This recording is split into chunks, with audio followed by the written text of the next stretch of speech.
মানুষের মুক্তির জন্য নবী রাসূল পাঠিয়েছেন এবং তাদের সঙ্গে আসমানি কিতাব দিয়েছেন। কেন দিয়েছেন? আদম আলাইহিস সালাতু ওয়াস সালাম যখন জান্নাত থেকে বহিষ্কৃত হলেন, সঙ্গে তার স্ত্রীও আছে, আবার ইবলিস শয়তানও আছে। আদম আলাইহিস সালাম চিন্তায় পড়ে গেলেন যে ইবলিস আমাকে ধোঁকা দিয়ে জান্নাত থেকে বহিষ্কার করালো, সেই ইবলিস আমার সঙ্গী যাচ্ছে, আমার সন্তানদেরকে সে ধোঁকা দিবে। তারপরে আরো দুঃসংবাদ হচ্ছে এই ইবলিসের হায়াত হবে কিয়ামত পর্যন্ত, আর আমার সন্তানদের বয়স হবে 60, 70, 80, 100 বছর পর্যন্ত। আমার সন্তানরা যখন ইবলিসের শয়তানি এবং প্রতারণা একটু বুঝে উঠবে, তখন তার মৃত্যুর সময় হয়ে যাবে। আর আমার সন্তানদের ধোঁকা দেওয়ার জন্য যত রকম অভিজ্ঞতা আছে, সবগুলো জড়ো করে শয়তান একের পর এক কৌশল অবলম্বন করবে। আমার সন্তান কি করে শয়তানের ধোঁকার থেকে বাঁচবে? আল্লাহ রাব্বুল আলামিন আদম আলাইহিস সালামকে জানিয়ে দিলেন, কুলনা হাবিতু মিনহা জামিআ, হে আদম তুমি এবং তোমার স্ত্রী সন্তান। সন্তান কোথায় বেরো? জামিয়ান থেকে আসলো। ওই যে কৌতুক আছে, এক ছেলে বিয়ে করে বউ নিয়ে আসতো তার মায়ের কাছে। মা দেখে বললে, এই বউর মধ্যে কি আছে, কি বিয়ে করেছিস? ছেলে বললো, এর ভিতরে তোমার নাতি ভূতি আছে।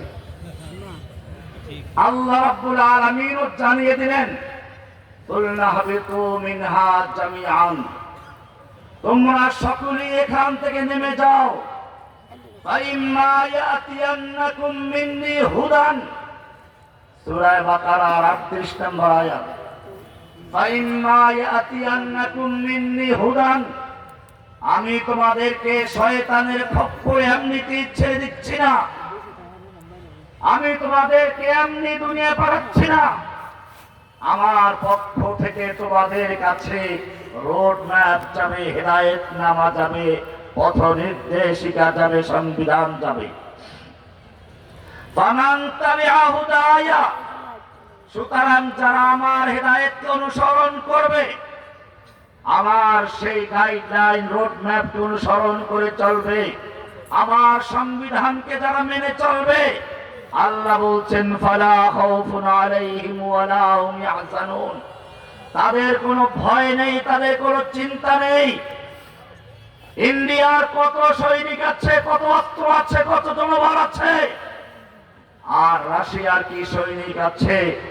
আল্লাহ বলছেন ফালা খাউফুন আলাইহিম ওয়ালা হুম ইয়াহজানুন, যারা আমার হেদায়েতকে অনুসরণ করবে, আমার কোরআনের সংবিধানকে মেনে চলবে, ব্যক্তি জীবনে, পারিবারিক জীবনে, সামাজিক জীবনে, রাষ্ট্রীয় জীবনে, আন্তর্জাতিক জীবনে, সকল ক্ষেত্রে যারা আমার কোরআনকে অনুসরণ করবে, ফালা খাউফুন আলাইহিম ওয়ালা হুম ইয়াহজানুন, তাদের কোনো ভয় নেই, তাদের কোনো চিন্তা নেই। কে বলেছেন?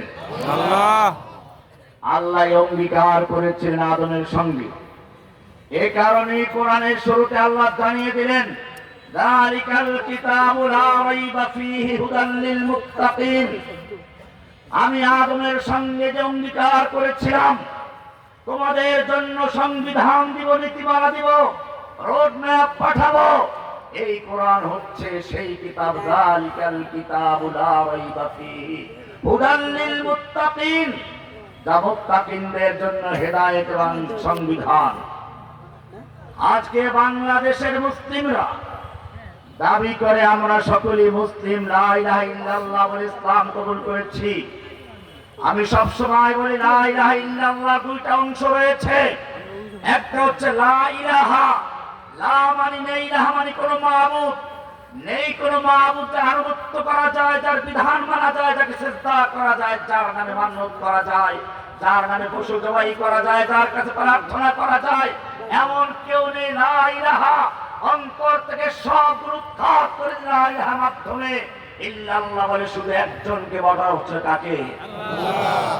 ওই যে সামনে পুরাতন বিল্ডিং দেখা যাচ্ছে, ওটা যদি নতুন রং করতে হয় প্রথমে পুরাতন রংটা ঘষে মেজে ধুয়ে মুছে পরিষ্কার করে তারপরে নতুন রং করতে হবে। ঠিক তেমনি ভাবে একজন মুসলিম যখন লা ইলাহা ইল্লাল্লাহ বলে ইসলামে প্রবেশ করে, প্রথমে লা ইলাহা বলে অন্তর থেকে সকল সংবিধান, সকল নেতা নেত্রী, সকল খাদা বাবা লেংটা বাবা যত রকমের গায়রুল্লাহ আছে অন্তর থেকে সবগুলো ধুয়ে মুছে পরিষ্কার করে শুধু একজনকে বসায়, তার নাম কি? আল্লাহ। এই দুইটা অংশ মিলাতে হবে। আল্লাহ বলছেন লা ইলাহা বলে সমস্ত তাগুতকে বর্জন করে ইল্লাল্লাহ বলে আল্লাহকে গ্রহণ করে। ফামান ইয়াকফুর বিত-তাগুত, লা ইলাহা বলে যারা তাগুতকে প্রত্যাখ্যান করেছে, সকল সংবিধান বাতিল করেছে, মানব রচিত আইন বাতিল করেছে, সকল তন্ত্র মন্ত্র গণতন্ত্র সমাজতন্ত্র রাজতন্ত্র সবকিছু ত্যাগ করে দিয়ে ইল্লাল্লাহ বলে শুধু আল্লাহকে গ্রহণ করেছে। ওয়া ইউমিন বিল্লাহি, আল্লাহ বলছেন ফাকাদ ইসতামসাকা বিল উরওয়াতিল উসকা। সূরা বাকারা 256 নম্বর আয়াত পড়ছি। আল্লাহ বলছেন সেই ব্যক্তি মজবুত হাতল ধরেছে, আল্লাহর আরশ ধরেছে, দুই হাতে ধরেছে। একটা ডাল ধরে যদি ঝুলতে চাও দুই হাতে শক্ত করে ধরতে হয়। আল্লাহ বলছেন লা ইলাহার এক হাত, ইল্লাল্লাহর আর এক হাত। লা ইলাহা মানে ফামান ইয়াকফুর বিত-তাগুত, সকল তাগুতকে বর্জন করে ইল্লাল্লাহ মানে আল্লাহর উপর ঈমান এনে যারা আল্লাহকে ধারণ করেছে, আল্লাহর উপর ঈমান এনেছে। আল্লাহ বলছেন ফাকাদ ইসতামসাকা, ইসতামসাকা মানে শক্তভাবে ধারণ করেছে, দুই হাতে ধারণ করেছে। কি ধারণ করেছে? বিল উরওয়াতিল উসকা, মজবুত হাতল, শক্ত রশি, শক্ত ডাল ধরেছে, আরশ ধরেছে।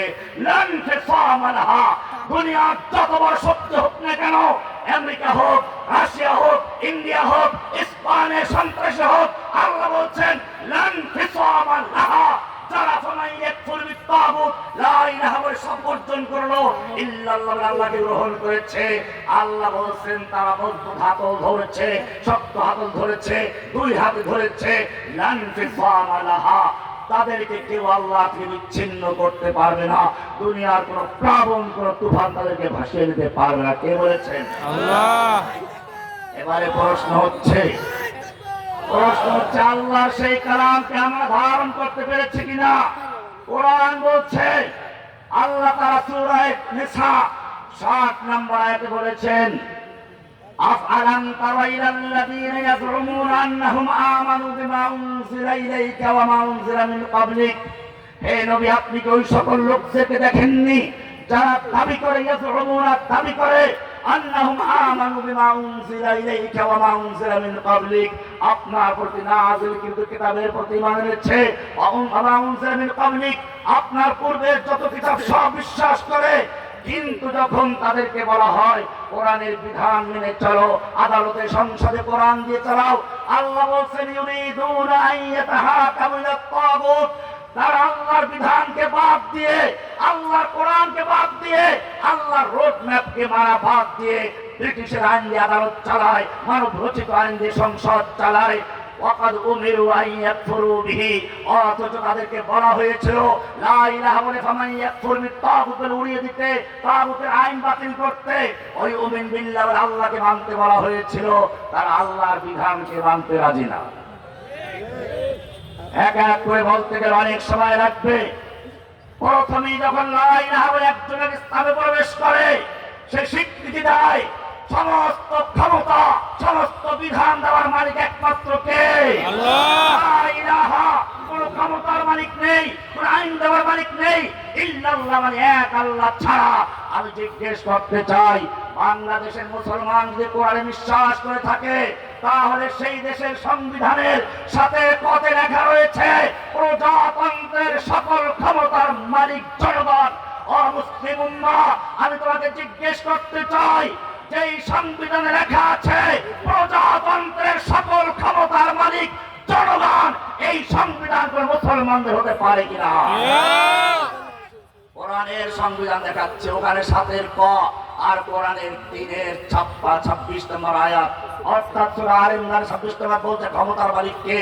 আল্লাহ বলছেন কুলিল্লাহুম্মা মালিকাল মুলক। হে নবী আপনি মুসলিম উম্মতকে জানিয়ে দিন আল্লাহুম্মা মালিকাল মুলক, আল্লাহ হচ্ছেন সমস্ত ক্ষমতার মালিক, কোন জনগণ নয়, কোন নেতানেত্রী নয়। আল্লাহ বলছেন কুলিল্লাহুম্মা মালিকাল মুলক, সমস্ত ক্ষমতার মালিক তুমি। তুতিল মুলকা মান তাশাউ, তুমি যাকে ইচ্ছা ক্ষমতা দান করো। ওয়া তানজিউল মুলকা মিম্মান তাশাউ, তুমি যাকে ইচ্ছা ক্ষমতা ছিনিয়ে নাও। ক্ষমতা দেওয়ার মালিক কে? ক্ষমতা ছিনিয়ে নেওয়ার মালিক কে? রান্না করা মুরগির রোস্ট আর গরু ছাগল ভুনা করে পোলাও মুরগি তৈরি করে নিজে খাবে, পুলিশকে খাওয়াবে, বস্তায় বস্তায় টাকা দিবে, আর ওই ছাত্র জনতার বুকে গুলি করে বুক ঝাঁঝরা করে দিয়ে ক্ষমতায় টিকে থাকার জন্য যেই লোকটা সব প্রস্তুতি নিয়ে রেখেছিল, আল্লাহ তাআলা দেখিয়ে দিলেন ওয়াতানতুতিল মুলকা মান তাশা ওয়া তানজিউল মুলকা মিম্মান তাশা। মুরগির রান্না করা রোস্ট তোকে ছিনিয়ে নিয়ে তোকে খাতে না দিয়ে সেই রান্না করা খাবার ছাত্ররা চালাচ্ছে, আর তোকে বাংলাদেশ থেকে উদ্ধার করে ক্ষমতা ছিনিয়ে নিয়ে বাংলাদেশের কারাগার থেকে স্থান দেওয়া হয় নাই, কারণ সে দাবি করেছিল পালায় না। যদি কারাগারে যেত তাহলে তার এই কথা বাস্তবায়ন হয়ে যেত। আল্লাহ তাআলা চাইলেন এই নবী ফিরাউন অপমান করার জন্য, বেইজ্জত করার জন্য, সেজন্য তাকে বাংলার কারাগারে স্থান না দিয়ে তাকে বাংলাদেশ ছেড়ে তার অবৈধ তিনি যার যৌন দাসী সেই নরেন্দ্র মোদী করে গিয়ে বসে পড়েছে। তিনি আমার মালিককে আজকে যারা কোরআনের মাহফিল বন্ধ করে দিয়েছিল, তাফসীর মাহফিল গুলো বন্ধ করে দিয়েছিল, কোরআনের পাখিদেরকে কারাগারে বন্দী করেছিল, আল্লাহ রাব্বুল আলামিন দেখিয়ে দিলেন আজকে তারা বাংলাদেশের প্রান্ত থেকে প্রান্ত ঘুরে বেড়াচ্ছে। আর যারা কোরআনের মাহফিল বন্ধ করে দিয়েছিল, বিদায়ের আগ মুহূর্তে একটু আবেদন করেছিল, আমি কয়েক মিনিটের একটা বক্তব্য রেকর্ড করতে চাই। এই আবেদন কেন? এটা আল্লাহর ইঙ্গিত ছিল, কারণ সে কোরআনের মাহফিল বন্ধ করেছে, মসজিদের মেম্বারে ইমামদের সামনে থেকে মাইক কেড়ে নিয়েছিল। আল্লাহ তাআলা দেখাতে চেয়েছেন তুই যেমন মানুষের বক্তব্যের ক্ষমতা কেড়ে নিয়েছিলি, মাইক কেড়ে নিয়েছিলি, এমন কেউ আছে যে তোর সামনে থেকে মাইক কেড়ে নিতে পারে, তোর বক্তব্য বন্ধ করে দিতে পারে। তানজিউল মুলকা মিম্মান তাশাউ ওয়া তুইজ্জু মান তাশাউ, ইজ্জত দেওয়ার মালিক কে? আল্লাহ। ওরা আমাকে এবং ওলামায়ে কেরামদেরকে, সাইদি সাহেবকে রাজাকার, মামুনুল হাসানকে আরো কি বানাইলো, জসিমউদ্দিন রহমানকে জঙ্গি বানিয়ে, হাতে হ্যান্ডকাপ লাগিয়ে, মাথায় হেলমেট লাগিয়ে, বুকে বুলেট প্রুফ জ্যাকেট লাগিয়ে, পায়ে ডান্ডা বেল্ট লাগিয়ে আমাদের যখন কোর্টে তোলা হতো, গোটা বিশ্বের সামনে অপমান করার জন্য ষড়যন্ত্র করা হচ্ছিল, আমি দেখেছি সেই সুযোগেও কেউ সুযোগ পেলে পুলিশের ফাঁক ফোকর দিয়ে হাত মেলাবার চেষ্টা করত, পকেটে টাকা ঢুকিয়ে দিত, হাত দিয়ে তোহফা দিয়ে দিত। আজকে যখন তারা আমাদের জায়গায় চলে গেছে, এখন তাদের মাথায় হেলমেট লেগেছে, বুকে বুলেট প্রুফ জ্যাকেট লেগেছে, এখন তাদেরকেও জনগণ পুলিশের ফাঁক ফোকর দিয়ে খুঁজে বেড়ায়। তবে হাদিয়া তোহফা দেওয়ার জন্য আর মুসাফা